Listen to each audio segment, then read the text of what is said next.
Hello friends, स्वागत है आपका एक नए वीडियो लेक्चर में। इस वीडियो में हम बात करने वाले हैं जीडीएस टू एमटीएस का हमारा जो क्वेश्चन पेपर है 2020 का हिमाचल प्रदेश सर्किल का। तो हम सभी क्वेश्चंस को सोल्व करेंगे। तो चलिए वीडियो शुरू करते हैं। यहाँ पे हमारे पास फर्स्ट क्वेश्चन क्या बोला गया है, but type of items can be Saint through logistic post. जो लॉजिस्टिक पोस्ट होती है उसके माध्यम से कौन सी वस्तुएं भेजी जा सकती हैं। तो जो हमारे पास पार्सल का सामान होता है, पार्सल गुड्स जो होती हैं, उनको क्या किया जा सकता है, लॉजिस्टिक पोस्ट के माध्यम से भेजा जा सकता है। तो यहाँ पे हमारे पास ये ऑप्शन जो है सही हो जाएगी। Which office maintains flatly deposit account. कौन सा कार्यालय डाक टिकट जमा खाता रखता है, यानी कि फ्लैटली डिपॉजिट अकाउंट कौन सा हमारे पास ऑफिस जो है मेंटेन करेगा। फ्लैटली ब्यूरो में ये मेंटेन होते हैं। यहाँ पे ऑप्शन जो हमारे पास सही हो जाएगी। May at any time suspend issue of money order by any particular post office. किसी भी समय किसी विशेष डाकघर द्वारा मनी ऑर्डर जारी करना निलंबित कर सकता है। तो किसके द्वारा किया जा सकता है, तो डायरेक्टर जनरल के द्वारा किया जा सकता है। यहाँ पे हमारे पास जो सी ऑप्शन आ जाएगी, आ जाएगी A. Post office is not responsible for any wrong payment of money order after expiry of the date of issue of the order.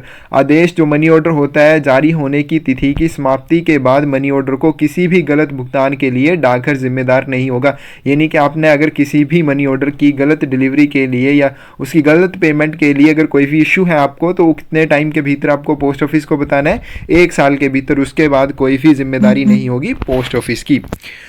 Next question क्या बोला गया है हमारे पास, delivery of all articles superscribed on service would be governed by. On service के ऊपर लिखे सभी लेखों की डिलीवरी किसके द्वारा शासित होगी। यानी कि हमारे पास अगर किसी भी आर्टिकल के ऊपर ऑन सर्विस लिखा हुआ है तो उसके ऊपर क्या होना चाहिए, डेजिग्नेशन ऑफ द ऑफिशियल। तो जो भी हमारे पास ऑफिशियल इस चीज़ का यूज़ कर रहा है, ऑन सर्विस लिख रहा है, तो उसका डेजिग्नेशन उस आर्टिकल के ऊपर होना चाहिए। तो यहाँ पे ऑप्शन जो हमारे पास सही हो जाएगी। In which post office articles can be insured. कौन से डाकघर में वस्तुओं का बीमा किया जा सकता है। तो कौन से किया जा सकता है, ब्रांच पोस्ट ऑफिस में भी किया जा सकता है, हेड पोस्ट ऑफिस और सब पोस्ट ऑफिस में भी किया जा सकता है। तो all of the post office, यहाँ पे सी ऑप्शन जो हमारे पास सही हो जाएगी। But are all items that can be sent by parcel post. ऐसी कौन सी वस्तु है जो पार्सल डाक से भेजी जा सकती है। तो यहाँ पे हमारे पास दूसरी ऑप्शन आ जाएगी B.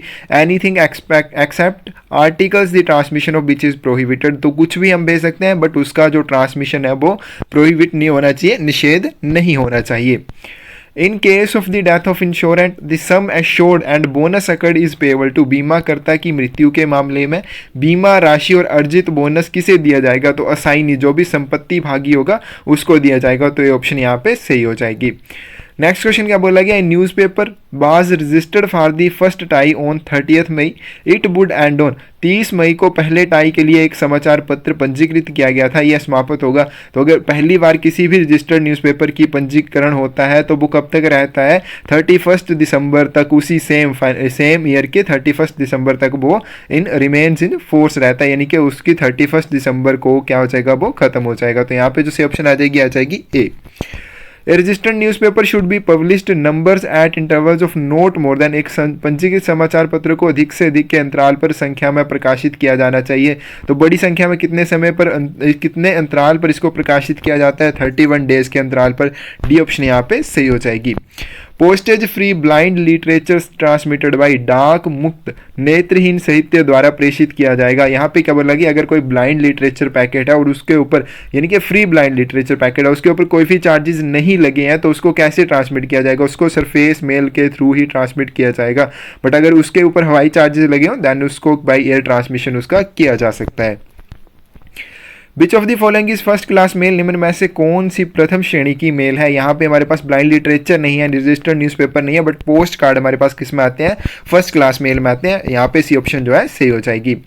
Office of posting means. Posting कार्यालय क्या क्या अर्थ होता है। तो ऑफिस ऑफ पोस्टिंग का मतलब जिस पोस्ट ऑफिस से आप कोई भी आर्टिकल को पोस्ट करते हैं, यानी कि delivery post office which serves the address of the sender. वितरण डाकघर जो प्रेषक के पते पर कार्य करता है। ये ऑप्शन यहाँ पे हमारे पास सही हो जाएगी।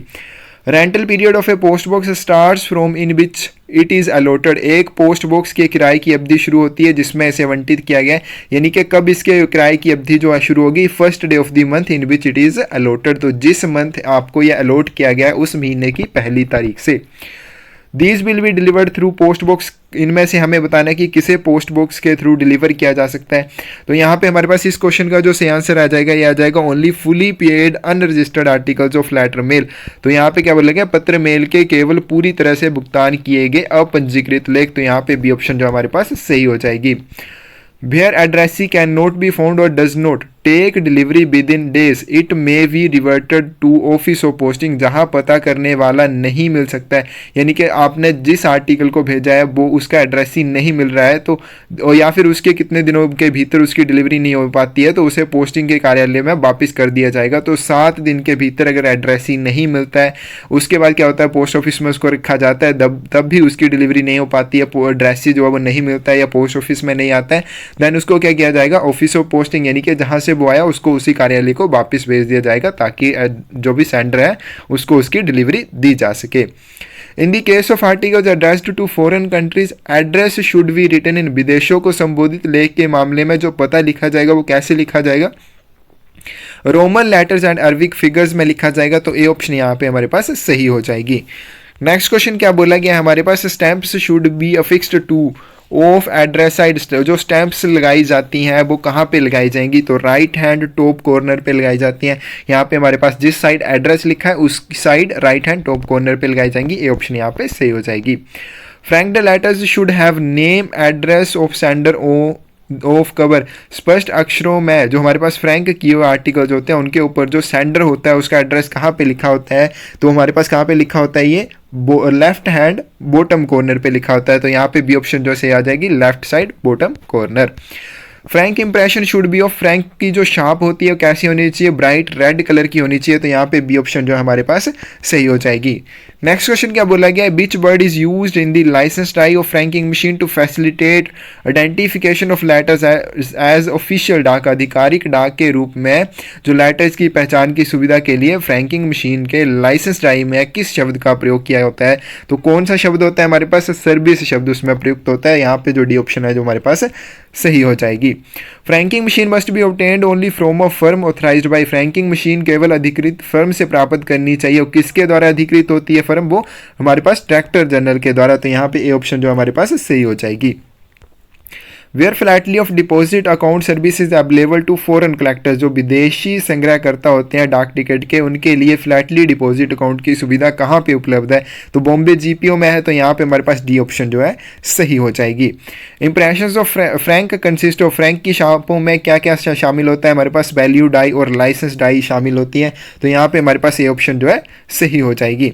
Exercise all the powers of a superintendent of post offices in regard to their own offices. अपने स्वयं के कार्यालयों के संबंध में डाकघर के अधीक्षक के सभी अधिकारों का प्रयोग करने का अधिकार किसके पास है, तो जो first class head post master होता है ये क्या करता है, अपने स्वयं के कार्यालय में सुपरिटेंडेंट ऑफ पोस्ट ऑफिस के सभी पावर्स का प्रयोग कर सकता है। तो यहाँ पे ऑप्शन जो हमारे पास सही हो जाएगी।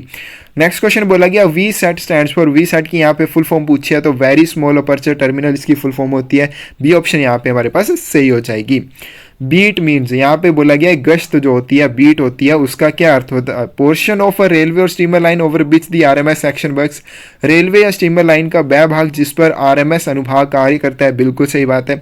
Area within which postman village postman are required to perform their respective duties. वह क्षेत्र जिसके भीतर विलेज पोस्टमैन या दूसरे पोस्टमैन होते हैं उनको अपने संबंधित कर्तव्यों का पालन करना होता है, उसको भी क्या कहा जाता है, बीट कहा जाता है। तो यहाँ पे हमारे पास both and B are correct. L bags में भी यूज फॉर, एल बैग किसके लिए उपयोग किया जाता है, तो हमारे पास अनरजिस्टर्ड पैकेट्स के लिए इसका यूज किया जाता है। बी ऑप्शन यहाँ पे सही हो जाएगी।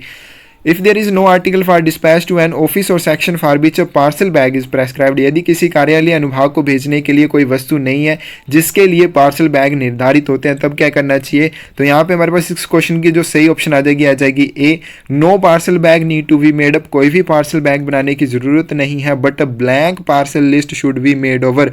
लेकिन एक खाली पार्सल सूची बना दी जानी चाहिए। ए ऑप्शन यहाँ पे सही हो जाएगी।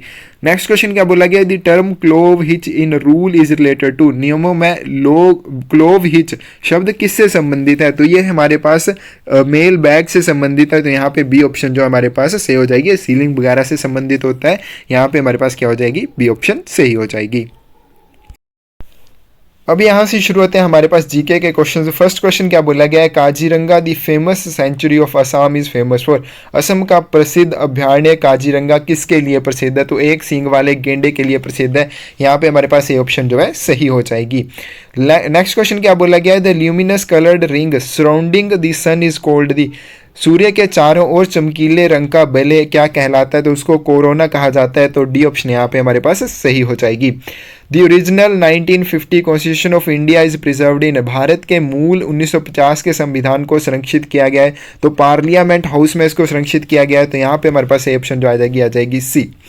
The declaration that democracy is the government of the people, by the people, for the people was made by। यह घोषणा की लोकतंत्र जनता की, जनता द्वारा जनता के लिए सरकार है, किसके द्वारा की गई थी, अब्राहम लिंकन के द्वारा की गई थी। ये ऑप्शन यहाँ पे हमारे पास सही हो जाएगी।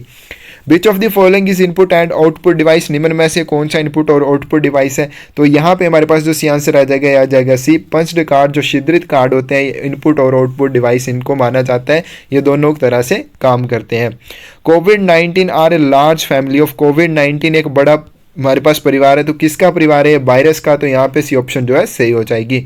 Who among the following was the first recipient of Bharat Ratna. निम्न में से कौन भारत रत्न के पहले प्राप्त करता थे, तो चक्रवर्ती राजगोपालचारी थे हमारे पास। तो यहाँ पे जो सी ऑप्शन आ जाएगी B.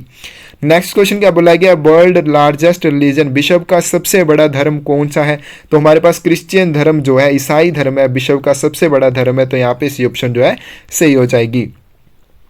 From which country Rafale fighter plane has been bought. Rafale लड़ाकू विमान किस देश से खरीदा गया है, तो फ्रांस से खरीदा गया है। बी ऑप्शन यहाँ पे सही हो जाएगी। नेक्स्ट क्वेश्चन क्या बोला गया, who is the chairperson of the joint session of the parliament. संसद के संयुक्त सत्र का अध्यक्ष कौन होता है, तो ये होता है हमारे पास लोकसभा स्पीकर। तो यहाँ पे हमारे पास जो सी ऑप्शन आ जाएगी सी। अब आते हैं हमारे पास मैथमेटिक्स के क्वेश्चन। इनके आंसर मैं आपको बता दूंगा। अगर आपको किसी क्वेश्चन का आंसर समझ ना आए तो जरूर हमसे पूछ सकते हैं, हम आपको उसका सोल्यूशन प्रोवाइड करवा देंगे। तो चलिए यहाँ पे फर्स्ट क्वेश्चन क्या बोला गया है, यहाँ पे बिग ब्रैकेट में बोला गया है 72 - 12/3 ऑफ 2। तो यहाँ पे क्या बोला गया है हमारे पास कि 72 - 12/3 का 2। यहाँ पे ब्रैकेट बंद हो रही है, प्लस छोटी ब्रैकेट स्मॉल ब्रैकेट में है 18 - 6 डिवाइडेड बाई 4। तो इस क्वेश्चन का जो सी आंसर आएगा ये आएगा 73। सी ऑप्शन यहाँ पे हमारे पास सही होगी। सिंप्लीफाई, तो यहाँ पे हमें सिंप्लीफाई करना है। यहाँ पे क्या बोला गया है 3। अब यहाँ पे हमारे पास बिग ब्रैकेट शुरू होती है, यहाँ पे स्मॉल ब्रैकेट में -6 + 20 ब्रैकेट बंद हो रही है, यहाँ पे बड़ी प्लस।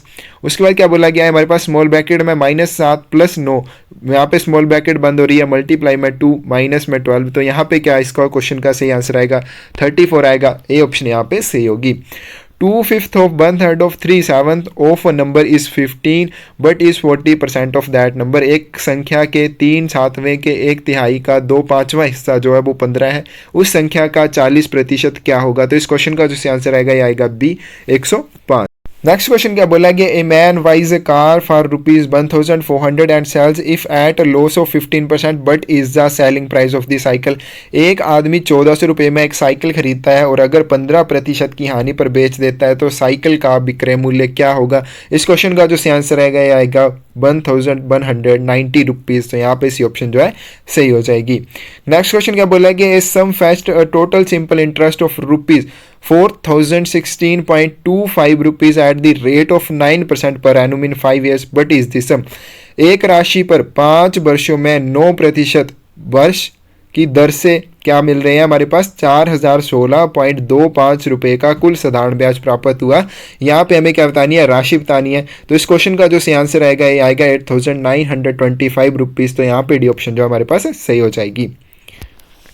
नेक्स्ट क्वेश्चन क्या बोला गया, A can do a bit of work in 8 days which B alone can do in 10 days in how many days cooperating can do it. A किसी काम को 8 दिनों में कर सकता है, जिसे बी अकेला 10 दिनों में कर सकता है। कोऑपरेटिंग यानी कि दोनों अगर साथ में मिलकर करें तो उसको कितने दिनों में खत्म कर देंगे। इस क्वेश्चन का जो आंसर आएगा ये आएगा 40/9। तो यहाँ पे ऑप्शन जो हमारे पास सही होगी। नेक्स्ट क्वेश्चन क्या बोला है, the average age of A B and C was 25 years and that of B and C was 25 years। Age present age is तो यहाँ पे क्या बोला गया, ए, बी और सी की औसत आयु 25 वर्ष थी और बी और सी की औसत आयु 25 वर्ष थी। यानी कि ए, बी, सी की भी औसत आयु जो है वो 25 वर्ष है और बी और सी की औसत आयु वो भी 25 वर्ष है। तो ए की यहाँ पे हमें औसत आयु बतानी है, तो इसकी जो औसत आयु आएगी वो आएगी 25 ईयर्स। तो यहाँ पे जो सी ऑप्शन आएगी बी। नेक्स्ट क्वेश्चन क्या बोला गया, Suraj drives first 120 kilometres in 2 hours and next 180 kilometres in next 4 hours, what is his average speed for the entire trip in kilometre per hour. Suraj 2 घंटे में पहले 120 किलोमीटर और अगले 4 घंटे में 180 किलोमीटर की दूरी तय करता है। किलोमीटर प्रति घंटे में पूरी यात्रा के लिए उसकी औसत गति क्या होगी। तो इस क्वेश्चन का जो सही आंसर आएगा ये आएगा ए, 50 kilometre per our. A train travelling eight 60 kilometre per our crosses a man in 6 seconds, but is the length of the train. एक रेलगाड़ी 60 किलोमीटर प्रति घंटे की चाल से एक व्यक्ति को 6 सेकंड में पार करती है और ट्रेन की यहाँ पे लंबाई बतानी है। तो इस क्वेश्चन का जो सही आंसर आएगा ये आएगा ए, 100 मीटर्स।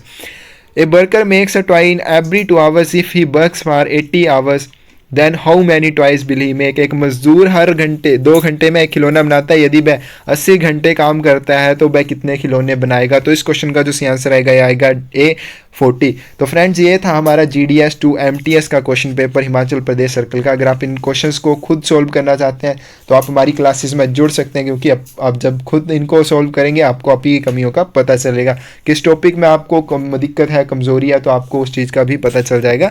तो आप ज़रूर हमसे जुड़ सकते हैं। ठीक है फ्रेंड्स, थैंक यू।